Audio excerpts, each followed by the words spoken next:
Ang buhay ay puno ng kwento. Mga kwentong nababalot sa misteryo. Liham ng gabi. Liham ng gabi. Si Tony ay isang maintenance guy sa isang call center. Ano ba ang kababalaghang makikita niya sa kanyang pagtatrabaho ng 10 oras ng gabi? Ako nga pala si Lady Gracia, samahan niyo kong kilalanin si Tony dito sa Liham ng Gabi. Liham ng gabi. Liham ng gabi. Si Tony ay isang bagong maintenance guy sa isang sikat na call center sa Metro Manila. 9:00 ng gabi ang simula ng kanyang trabaho. Hindi sanay sa puyatan si Tony. Kaya malaking pagsubok sa kanya ang mapunta sa night shift, pero wala naman siyang magawa. Maayos kasi ang benefits at pasahod sa call center na iyon, kaya nagawa niyang tiisin ang puyat, pagod at takot. Lagi siyang nakakaramdam ng takot sa tuwing pumapasok siya sa gabi.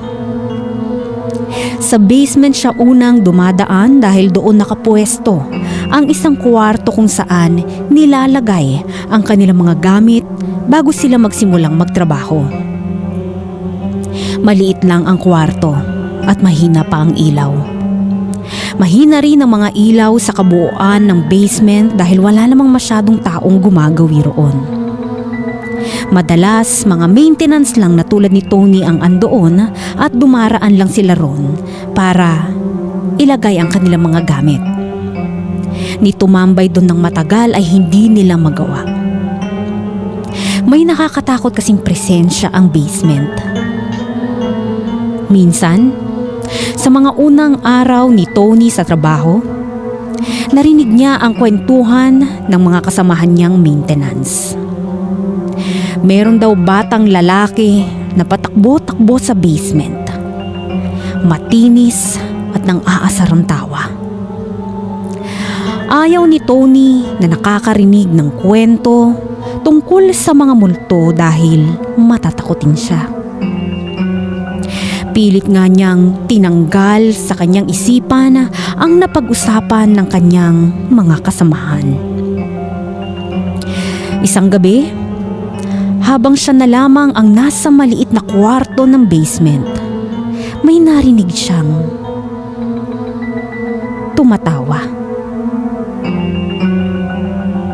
Inakala niyang kasamahan niya iyon, kaya hindi niya na masyadong binigyan ng pansin ang tawang iyon.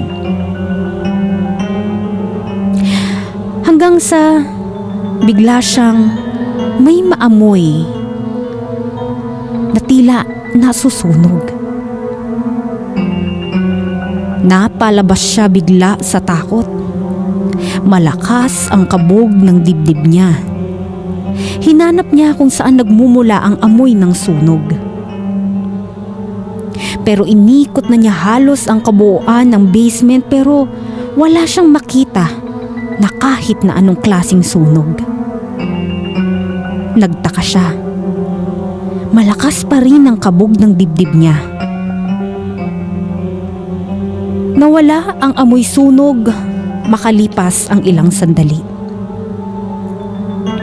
Pagkatapos noon ay bumalik siyang muli sa kwarto para manalamin. Nag-aayos na siya noon at sinusuot na ang uniforme para makapagsimula ng magtrabaho. Nang biglang may maamoy ulit siyang nasusunog. Muli na namang kumabog ng malakas ang dibdib niya. Napalabas siyang muli sa kwarto. Lumalakas ang amoy ng sunog at pilit na hinahanap ni Tony kung saan iyon nagmumula. Hanggang sa bigla siyang napahinto. Biglang nag-iba ang amoy ng sunog. Tila karning sinusunog. Manamis-namis ang amoy. Pamilyar si Tony sa amoy na iyon. Kaya mas lalong lumakas ang kabog ng kanyang dibdib dahil sa pamilyar na amoy na nasusunog na karne. Mas lalo pang lumalakas ang amoy habang naglalakad si Tony. Alam na alam niyang karne ang nasusunog na amoy. Pero hindi karne ng kahit na anong baboy, manok o baka, kundi tao.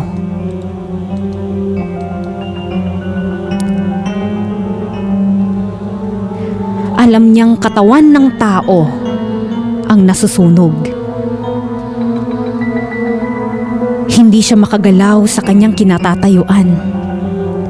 Kinakabahan siya. Hanggang sa bigla na lang niya narinig ang pag-iyak at pagtawa ng sabay ng isang batang lalaki. At naririnig iyon sa palibot ng basement. Malaki ang takot at trauma ni Tony sa sunog. Bata pa lamang siya nang mamatay sa sunog ang kanyang kakambal na si Henry. Kasalanan niya. Naiwan silang dalawang magkapatid sa bahay at naisipan nilang paglaruan ang posporo at gas sa kusina. Sutil at malikot si Tony. Sunod-sunuran naman sa kanya si Henry. Kaya naman madaling naengganyo ni Tony si Henry na ibuhos sa sahig ang gas at sindihan iyon ng posporo. Gusto lang nilang makakita ng apoy tulad ng napanood nila minsan sa isang pelikula. Sa hindi inaasahan, mabilis na nagliyab ang apoy sa katawan ni Henry. Walang nagawa si Tony. Natakot din siya. Hindi siya nakagalaw.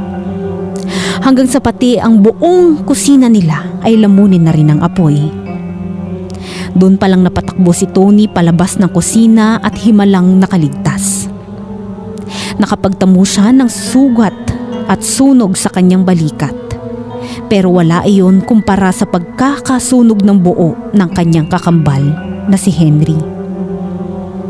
Hindi nakaligtas ang kanyang kakambal na si Henry. Ang malala pa rito, ibinintang ni Tony sa kanyang kakambal ang lahat. Sinabi niyang si Henry ang may pakana ng sunog. Nasabi niya iyon dala ng takot sa kanyang mga magulang. Bitbit ni Tony ang konsensyang iyon hanggang pagtanda. Walang nakakaalam kahit isa sa totoong nangyari sa kanyang kakambal na si Henry. At sa tuwing napapatingin si Tony sa salamin,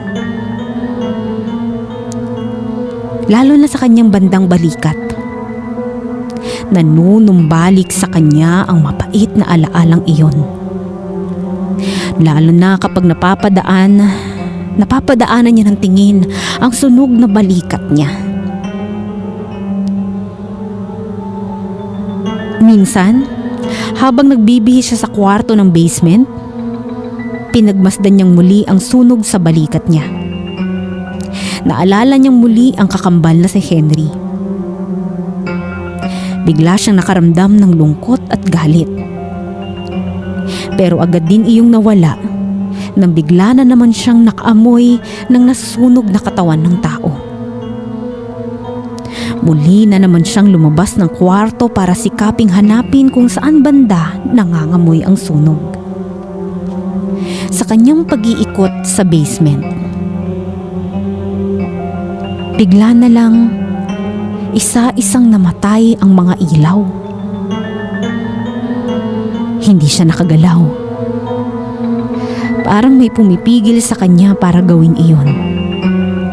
At bago tuluyang mamatay ang huling ilaw na nakasindi, bigla na lang may sunog na kamay ang kumapit sa braso ni Tony.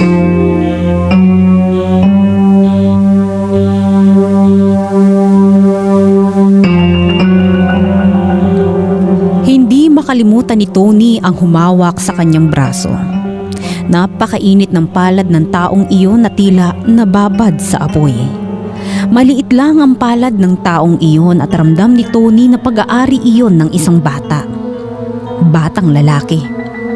Dahil bago pa tuluyang mamatay ang huling ilaw sa basement, nakita na niya ng bahagya ang humawak sa kanya. Isang batang lalaking sunog. Sunog ang buong katawan. Muli na namang nanumbalik kay Tony ang alaala ng kanyang kakambal na si Henry. Kaya hindi siya nakaramdam ng takot nung mga oras na iyon. Sa katunayan, gusto pa niyang muling makita ang sunog na batang lalaki. Parang iyon ang kanyang paraan para mabuhay muli ang alaala ng kanyang pumanaw na kakambal. Isang gabi, habang nakabreak siya sa kanyang trabaho, bumalik si Tony sa basement. Panay ang singhot niya sa paligid. Umaasang maaamoy niyang muli ang nasusunog na katawan. Hindi naman siya nabigo. Naamoy muli ni Tony ang nasusunog na katawan. Napangiti si Tony. Lalo na nung sa wakas ay nakita na niya kung sino ang nangangamoy na sunog na katawan. Tama nga siya ng hinala. Isang batang lalaki iyon. Patakbo-takbo iyon at paikot-ikot sa basement. Nangingitim na ang buong katawan dala ng pagkakasunog. Mas lalong lumapad ang ngiti ni Tony lalo na nung narinig niyang tumatawa ng matinis ang sunog na batang lalaki. Nang huminto sa pagtakbo ang sunog na batang lalaki, humarap ito sa dulong pader. Doon na dahan-dahang lumapit si Tony. At nang makalapit na si Tony ay bigla siyang hinarap ng sunog na batang lalaki. Hindi na halos makilala ang mukha ng batang lalaki dala ng pagkasira ng balat nito sa sunog. Tanging ang mga mapupulang mata na lang nito ang nakikita halos ni Tony. Alam ko ang ginawa mo sa kakambal mo. Nagsumbong siya sa akin. Nagsumbong si Henry sa akin. Sabi ng sunog na batang lalaki, sabay tawa. Sumama ang loob ni Tony sa narinig. May iba na palang nakakaalam ng madilim niyang sikreto. Kilala mo ang kakambal ko? Nasaan siya? Pwede ko ba siyang makausap? Tanong ni Tony sa sunog na bata pero tawa lang ang isinagot nito sa kanya. Mas lumakas pa ang amoy ng sunog na katawan ng bata. Totoong manamis-namis din ang amoy ng karni ng tao kapag nasusunog. Iyon talaga ang eksaktong amoy ng kakambal niyang si Henry habang ito ay nasusunog. Hindi niya pwedeng makalimutan iyon. Malinaw na bumalik kay Tony ang eksena habang nasusunog ang kakambal niyang si Henry at wala siyang magawa. Ilang beses na napagsaklolo si Henry kay Tony noon pero wala itong ginawa. Kaya naman muli niyang kinausap ang sunog na bata. Sige naman na. Ipakausap mo na ako sa kakambal kong si Henry. Hihingi lang ako ng tawad sa kanya. Doon na huminto sa pagtawa ang sunog na bata. Gusto mo siyang makausap? Tanong ng bata. Tumangon ng tumango. Ilang ulit si Tony. Pagkatapos noon ay naglabas ng posporo ang sunog na bata sa kanyang bulsa at inabot iyon kay Tony. Makakausap mo lang siya kapag sumama ka na sa kanya.